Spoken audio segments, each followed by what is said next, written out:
The charges against the men suggest Giuliani's push on Ukraine and President Donald Trump's receptiveness to it had ties to an illegal effort to influence US politics and policy using foreign funds.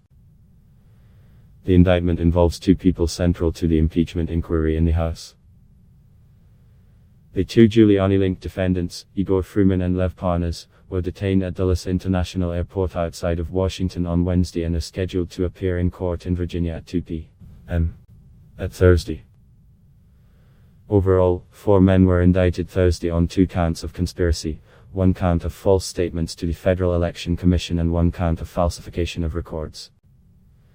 The 4 are alleged in the indictment and sealed by New York federal prosecutors to have conducted a scheme beginning in March 2018 to evade campaign finance laws.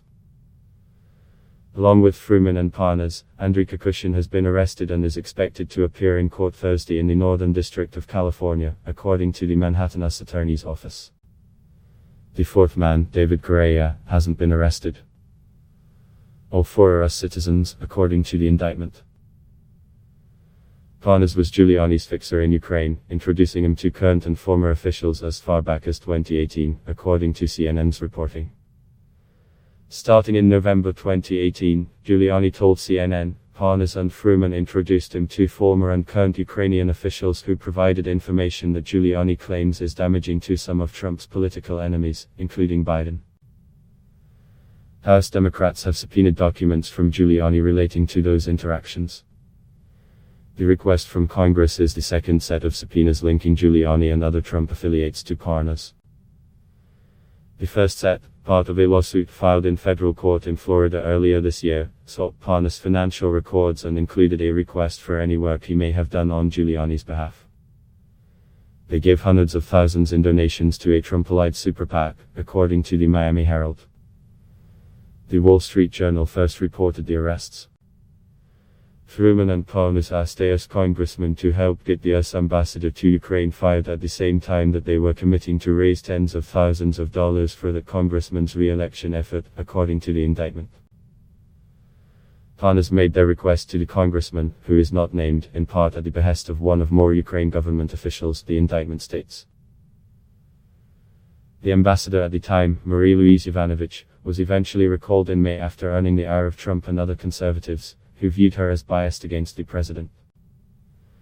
Yovanovitch has become one of the central figures in the ongoing impeachment effort in the House and is expected to appear before lawmakers for a deposition on Friday.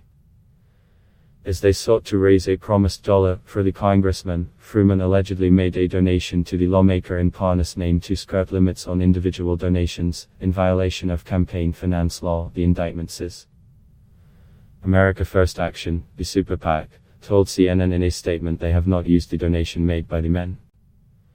America First Action placed the contribution in a segregated bank account. It has not been used for any purpose and the funds will remain in this segregated account until these matters are resolved, America First Action spokeswoman Kelly Sadler said in a statement. We take our legal obligations seriously and scrupulously comply with the law, and any suggestion otherwise is false.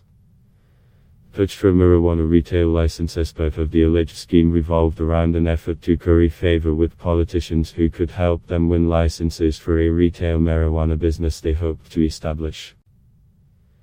The business venture and the ensuing lobbying effort was largely funded by a Russian national, running afoul of campaign finance violations that prohibit political donations from foreigners, the indictment states.